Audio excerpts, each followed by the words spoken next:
Bonjour à tous, j'espère que vous allez excellemment bien. Aujourd'hui, on se retrouve pour faire la présentation d'une nouvelle équipe 2022 et d'une équipe qui a changé de nom.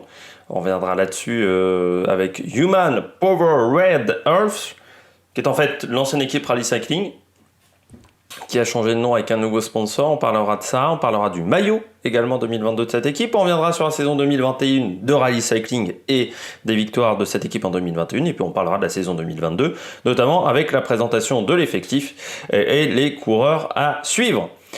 N'hésitez pas à vous abonner à la chaîne, n'hésitez pas à réagir dans les commentaires, à me dire ce que vous avez pensé de la saison 2021 de cette équipe, ce que vous pensez des transferts de cette formation, de ce qu'elle est capable de faire en 2022. N'hésitez pas également à mettre un pouce bleu, à vous abonner à la chaîne, ça je l'ai déjà dit, à partager la vidéo sur les réseaux sociaux, notamment auprès de vos proches. Ça c'est toujours très important, le bouche à oreille, ce qui permet de faire découvrir parfois du bon contenu, du contenu qui vous intéresse.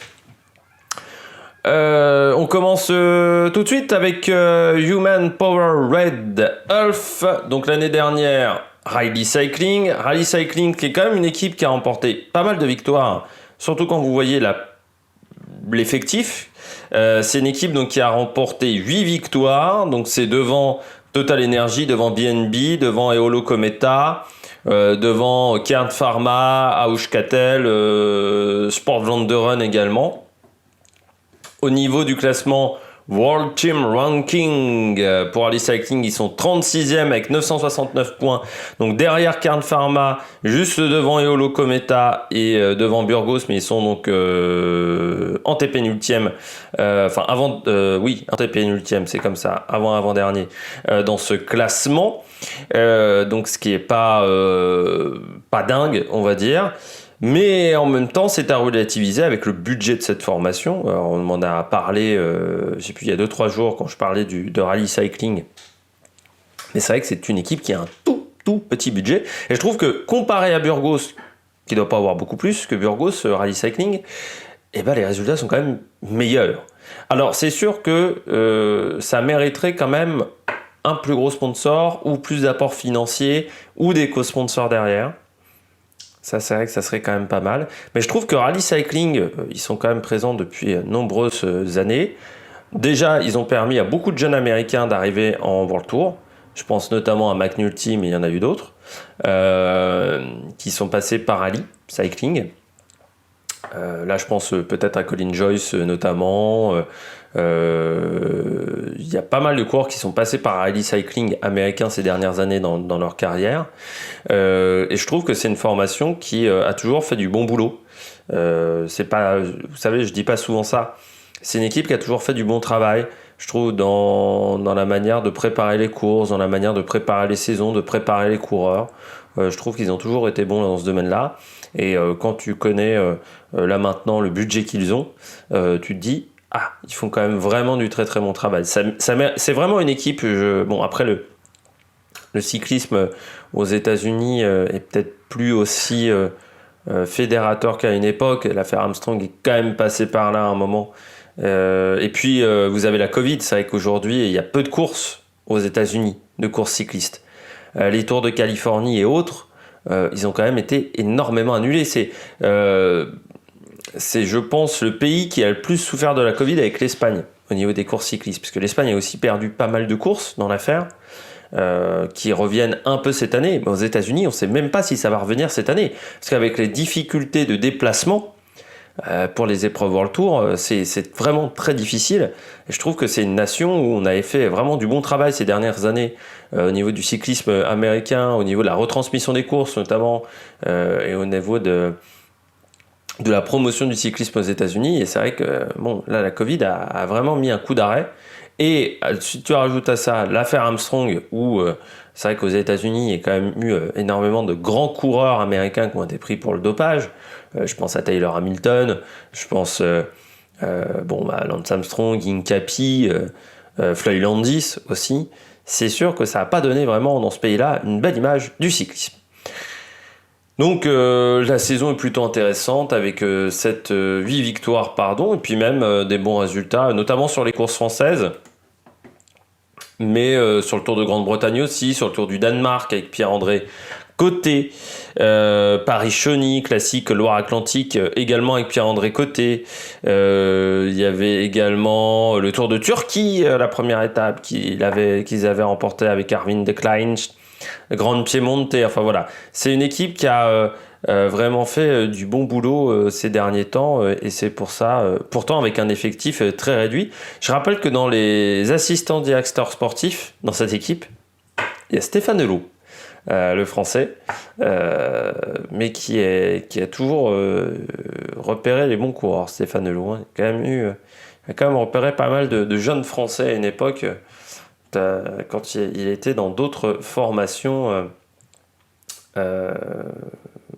même si maintenant je rappelle qu'il est directeur aussi de Arkea. Hein. Stéphane Delot, c'est Arkea, mais voilà, il est c'est le même Stéphane Delot, c'est pas un homonyme, que je me gourre pas quand même. Parce que le nombre de fois où je dis ce genre de choses et puis ce sont des homonymes et des trucs comme ça, non, voilà, c'est le Stéphane Delot qui a été coureur chez Big Mat, qui maintenant est chez Rally, qui a été chez Sojasun aussi. Oui, non, c'est toujours le même Stéphane Delot. Voilà. Je suis pas gouré. Passé dans les belles équipes, tiens, je m'aperçois. Banesto, RMO dans les années 90. Big Mat aussi, Aubert 93, à la fin de sa carrière, la Française des Jeux aussi, entre 97 et 2000. Donc voilà.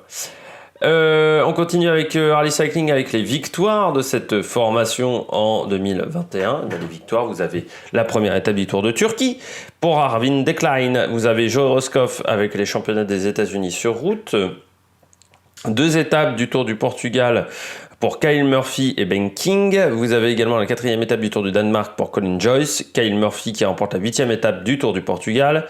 La 2e étape du Tour de Grande-Bretagne pour Robin Carpenter et Arvind de Klein qui a remporté la route Adélie-Vitré.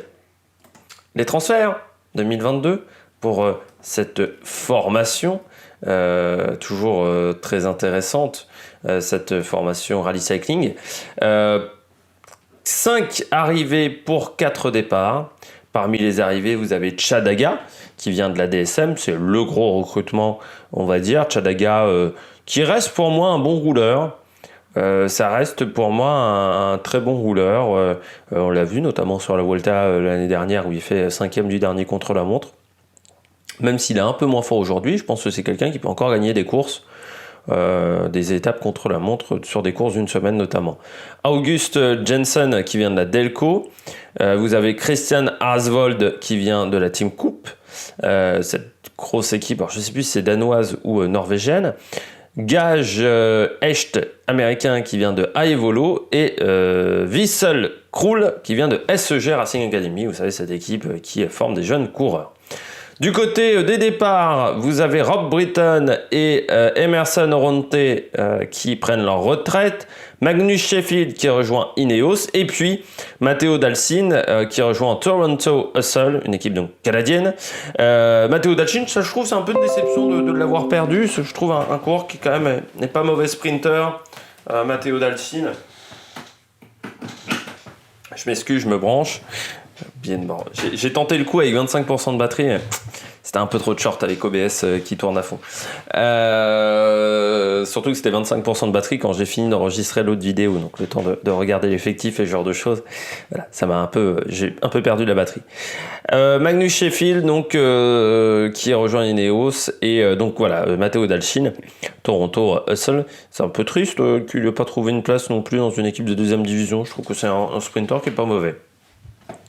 On passe à l'effectif 2022 de Human Powered Earth. D'un côté, je me dis, ils ont un effectif où ils ont gardé leurs coureurs majeurs. Donc ça, c'est plutôt intéressant. Je me dis que même avec un effectif pas top, ils arrivent quand même à faire des très bons résultats parce qu'il y a un collectif qui est assez solide. Le problème, c'est seulement 18 coureurs. Seulement 18 coureurs en 2e division. Il y a Novo Nordisk qui a 18 aussi. Mais c'est les 2 effectifs les plus petits. C'est-à-dire que, premièrement, ça va être compliqué d'être présent sur beaucoup de courses différentes. Donc, pour accumuler les points à l'UCI, c'est pas facile non plus. Quand vous êtes présent que sur une seule course ou 2 courses, grand maximum, que si vous avez beaucoup de blessés dans votre effectif, forcément vous vous retrouvez en difficulté, parce qu'à 18, 2 blessés, vous êtes à 16, donc vous n'avez plus que 2 équipes de 8, sans possibilité de faire du turnover. Donc c'est aussi... moi je suis pas fan, voilà, je pense que 21, 22 coureurs c'est pas mal en pro team, vraiment. Quand on veut avoir des résultats, je trouve qu'avoir que 18 coureurs, c'est vraiment très léger. Il y a des équipes de 3ème division qui sont à 14-15 en nombre de coureurs. Donc là, c'est vraiment pas énorme. Et c'est un peu dommage parce que c'est une équipe qui est vraiment en capacité de faire des très bons résultats. Et je pense que ça nuit... peut-être à certains coureurs, et puis aussi des inquiétudes avec cette équipe parce que l'effectif, pas l'effectif, le calendrier de course aux États-Unis reste très incertain, et forcément que c'est une équipe qui a besoin de courir à domicile. Puis en termes de visibilité également pour les sponsors, courir à domicile, c'est toujours intéressant. Donc là, voilà, c'est aussi une inquiétude que j'ai avec cette formation, mais bon, vous avez récupéré Chadaga, Christian Asvold, c'est pas mal, et puis vous gardez Arvin Dekline, vous regardez Gavin Magnon, Colin Joyce, des coureurs comme ça, donc c'est plutôt pas mal l'effectif qu'a cette équipe, avec Auguste Johnson aussi, qu'a cet effectif cette année. Ils commenceront eux en Espagne, hein, du côté du Tour de la Communauté de Valence, puis Classica de Almeria, et ils iront sur Kurn, Bruxelles-Kurn également, en ce mois de février. On passe au coureur à suivre. Je commence avec Chadaga, peut-être le nom le plus connu, vainqueur d'une étape sur le Tour d'Italie, 5e donc de la dernière étape du Tour d'Espagne cette année, 5e d'une étape de l'Eneco Tour, 6e d'une étape du Tour d'Italie. C'est quelqu'un qui a eu énormément de top 10 dans sa carrière sur les contre-la-montre, qui a été plutôt performant dans ce domaine-là, un rôle d'équipier également qu'il a souvent eu dans de nombreuses équipes, principalement dans tout ce qui était DSM, Sunweb, Giant, One Team 4i, enfin voilà. Il a été chez Upton également, une équipe, à un moment aux États-Unis. Bon, pour moi, c'est un très bon coureur, Chadaga, qui est capable de rouler pour des sprinters aussi. Il a eu parfois ce rôle-là de premier étage de la fusée Kittel ou de la fusée de Gengolb aussi pendant ses grands moments dans sa carrière. Pour moi, c'est un très bon coureur, un très bon rouleur. Pour un train de sprinters, c'est vraiment l'idéal. Ils ont donc quand même quelques-uns des bons sprinters dans cette formation. Donc c'est un renforcement intéressant pour un coureur qui a 33 ans, qui je pense peut... Dans ces profils-là de rouleurs, on peut parfois continuer à 35, 36, 37 ans hein, dans ce rôle d'un peu de capitaine de route. Mais je pense que c'est le rôle qu'il va avoir dans cette formation également pour encadrer peut-être des coureurs un peu plus jeunes, même s'il n'y en a pas beaucoup, je crois, hein, chez Harley Cycling, des coureurs extrêmement jeunes. On continue, Joey Rosskopf, 32 ans. Joey Rosskopf, c'est un coureur que j'ai énormément apprécié quand il était chez BMC. Notamment ses premières années chez BMC, je me souviens quand il avait remporté le Tour du Limousin, j'ai un bon souvenir de sa victoire sur le Tour du Limousin en 2016. C'est un coureur qui était vraiment avec des très belles qualités de puncher, qui avait deuxième quand même d'une étape sur le Tour d'Espagne en 2018, et c'est vrai que depuis son passage à la CCC, donc 2019, son passage à la CCC pour moi n'était pas incroyable. Surtout, on attendait qu'il passe un cap à la CCC. C'était ça qu'on attendait. Et alors, chez Rally Cycling l'année dernière, il n'y a rien. C'est-à-dire qu'on pensait qu'il allait prendre le leadership et se relancer. Quand on va regarder les résultats, il y a le titre de champion des États-Unis. Il y a une 3e place sur une étape du Tour de Suisse. Du côté de Stade, je crois que c'est l'étape de Benjamin Thomas. Je crois me rappeler. Et sinon, il n'y a rien. Par rapport à son palmarès auparavant, c'est inquiétant. Alors peut-être un manque de motivation. C'est un coureur aussi qui est quand même un profil assez surprenant. Parce que, pas mauvais puncher. Alors, il fait 1m86 pour 74 kg.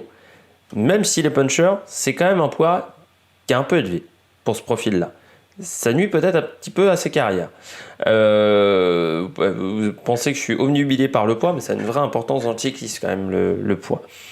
Et puis, oui, non, l'année n'a pas été bonne pour Joey Rosskopf. Mais déjà 2020 avec la CCC, il y a du bon et du moins bon, quoi. C'est vrai que j'avais oublié, il avait fait 2 fois 4e sur le Giro en 2020. Mais oui, un peu déçu pour le moment de son rendement. Surtout que moi, j'avais adoré ce coureur-là en 2015-2016. Je trouvais que c'était un très très bon puncher. Il n'y avait pas 150 très bons coureurs nord-américains dans cette équipe, donc je trouvais que c'était vraiment pas mal. Enfin, dans le monde du cyclisme, hein, c'est vrai que l'après, il y a eu une époque où les coureurs américains, c'était Van Garderen, Rosskopf. Il y avait le sprinter aussi, Tyler Farrar. Je trouvais qu'il faisait vraiment partie du haut du panier des coureurs américains, mais aujourd'hui, c'est plus trop le cas. Je ne vais pas vous mentir que son année 2021 n'a pas été très bonne. Colin Joyce, bon coureur, bon sprinter américain, 27 ans aujourd'hui, Colin Jones. Après, les Américains au niveau du sprint, ils ont quand même réussi, ça fait depuis 25-30 ans, où on a souvent eu des très bons coureurs, des très bons sprinters américains, même quand tu regardes en 3e division, où il y a toujours eu des très bons sprinters américains. C'est un domaine où ils maîtrisent vraiment bien. 8e du classement de la montagne du Tour de Grande-Bretagne, 4e de la dernière étape. 6e de l'étape numéro 5, 6e du classement par points du Tour du Poitou-Charentes, vainqueur de la 4e étape du Tour de Danemark, 6e du classement à points du Tour de la Communauté de Valence, où je rappelle qu'il y avait Caleb Ewan et il y avait Arnaud Démare. Je crois qu'il bat parfois, sur la première étape à Ondara, il bat Caleb Ewan, hein. Donc, et à Valencia sur l'étape 5, je n'ai pas souvenir du classement de Caleb Ewan sur cette étape-là, mais voilà, vraiment une très bonne, plutôt une bonne saison, 20e de Grand Prix Piemonte aussi, plutôt intéressant, pour un coureur qui n'a pas énormément couru, mais bon, encore une fois, tout le souci c'est de ne pas avoir le calendrier américain qui a complètement disparu. On espère qu'il va enquiller les victoires. Encore une fois, s'il y a le calendrier américain, ça sera quand même un peu plus facile pour eux. Mais voilà, enquiller les victoires, ça sera son objectif à Colin Joyce, qui pour moi est un bon sprinter, c'est un bon coureur. Gavin Magnon, coureur assez complet, Gavin Magnon. Deuxième notamment d'un Tour de l'Utah en 2017. Voilà. 2 fois vainqueur d'étape, je crois, sur le Tour de Savoie-Mont-Blanc.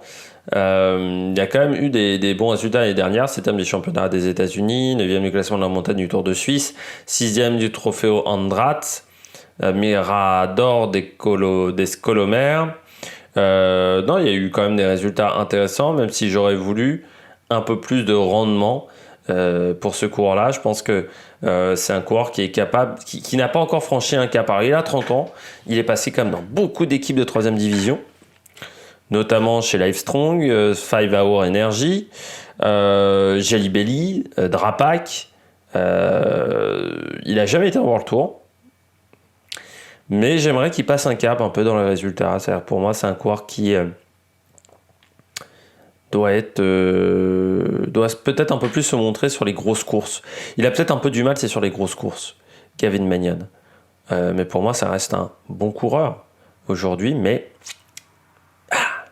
je voudrais qu'il passe un cap. Vraiment, au niveau des résultats, je pense que il doit vraiment améliorer ses résultats, parce que sinon, pour moi, avec ces résultats-là, il a à peine le niveau d'un coureur de 2e division. Donc, ça serait bien qu'il passe un cap. Christian Asvold, très bon coureur, 26 ans, qui est passé dans des équipes danoises, des équipes nordiques, scandinaves, dans sa carrière.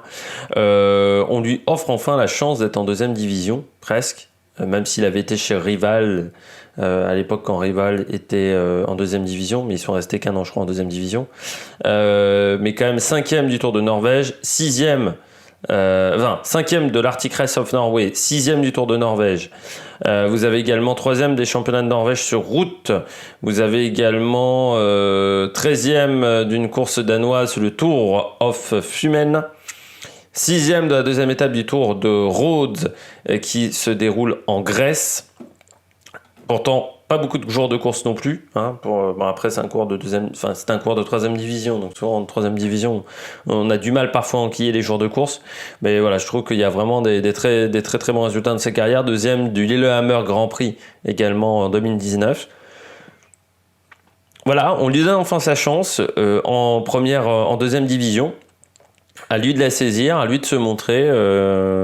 Voilà, je pense qu'il sera dans le train de sprinter. Mais à lui de montrer qu'il est capable de faire du bon travail, surtout qu'il n'a qu'une année de contrat. Il faut savoir que tous les coureurs cette année de Human Powerbred Earth ont une année de contrat, ce qui n'est pas non plus très rassurant sur la santé financière de cette équipe. Et puis je termine avec Arvin Dekline, qui a 27 ans.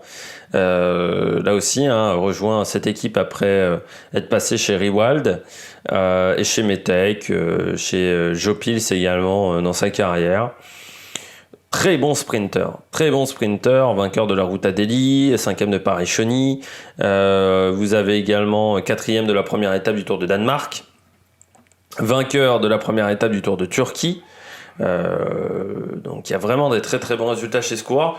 L'un de ses défauts, c'est qu'il passe pas une bosse, mais vraiment, c'est dans les côtes, il est vraiment très mauvais. Après, très bon coureur. Il va faire Kurn-Bruxelles-Kurn. J'attends de voir ce que ça va donner sur une classique. Parce que c'est quand même un coureur qui a fait 7e du Scheldel-Preis. Du Goix-Preis, il a fait 3e et 8e de Grand Piemonte cette année. Mais j'attends de voir. Vraiment, ce coureur-là, moi je trouve qu'il est très bon. Il va avoir 28 ans dans la saison. Donc voilà, ça veut dire qu'on commence à atteindre la maturité physique à cet âge-là.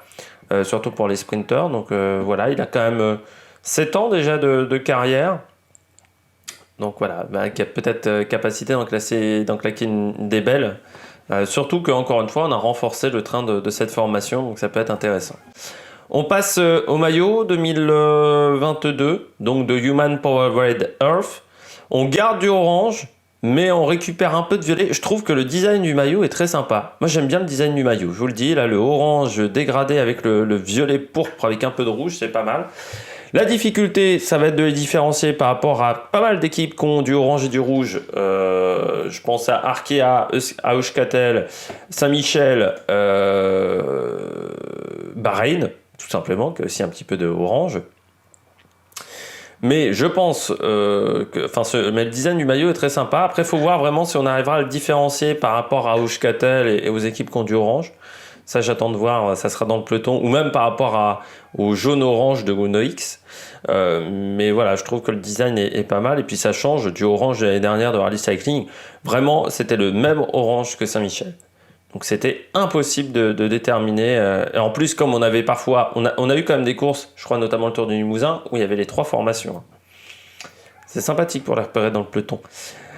Donc là voilà, au moins ça change un petit peu des maillots, puis je trouve que le design est vraiment pas mal et il dénote par rapport au design de beaucoup de maillots. Je trouve il est moderne, enfin voilà, j'aime bien le design de ce maillot. J'espère que vous avez aimé cette vidéo. Si vous avez aimé cette vidéo, n'hésitez pas à vous abonner à la chaîne, à réagir dans les commentaires, à mettre un pouce bleu. N'hésitez pas également à partager la vidéo si vous pensez qu'elle peut intéresser votre entourage, notamment sur les réseaux sociaux. Et puis, nous, on se retrouve pour de nouvelles aventures, notamment, prochaine vidéo, ça sera Sport Vlaanderen Baloise, l'équipe flamande. On a fait l'équipe wallonne, on fera maintenant l'équipe flamande. Et puis, ça veut dire qu'on attaque les 5 dernières vidéos de deuxième division, c'est-à-dire qu'il nous reste encore 2 équipes françaises, Arkea et Total Energy, qui arriveront donc assez vite. Allez, ciao ciao sur l'Amérique Production.